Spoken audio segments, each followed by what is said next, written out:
கடந்த 3 ஆண்டுகளில் சுகாதாரத்துறை சார்பில் நிதி கேட்கும் போதெல்லாம் கொஞ்சமும் தாமதம் இல்லாமல் மத்திய அரசு தருவது மகிழ்ச்சியை தருகிறது என்று மக்கள் நல்வாழ்வுத்துறை அமைச்சர் மா சுப்பிரமணியன் தெரிவித்துள்ளார்.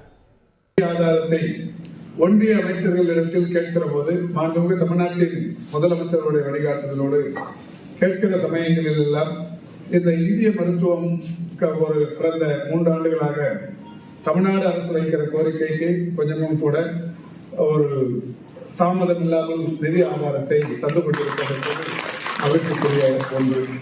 ஆட்சி பொறுப்புக்கு வந்தவுடன் தமிழ்நாட்டில் ஒரு சித்த மருத்துவ பல்கலைக்கழகம் அமைவது என்பது ஒரு பெரிய அளவிலான வாய்ப்பு என்று கருதி ஒரு தீர்மானத்தை நிறைவேற்றி ஆளுநருக்கு அனுப்பி வைத்திருக்கிறார்கள்.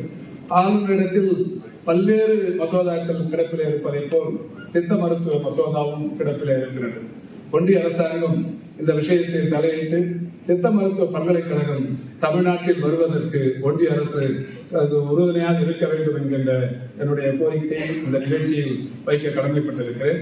அதேபோல் அண்மையில் கடந்த நிதிநிலை அறிக்கையில் ஒரு சித்த மருத்துவ ஒரு எய்ம்ஸ் மருத்துவமனை இப்பொழுது தமிழ்நாட்டில் மதுரையில் ஒரு எய்ம்ஸ் மருத்துவமனை அமைவதற்கு நடவடிக்கைகள் எடுக்கப்பட்டு வருவதைப் போல சித்த மருத்துவ எய்ம்ஸ் மருத்துவமனை தமிழ்நாட்டில் அமைய வேண்டும் என்கின்ற கோரிக்கை வைக்கப்பட்டு அதுவும் திருச்சியில் அமைய வேண்டும் என்கின்ற கோரிக்கை எடுக்கப்பட்டிருக்கிறது.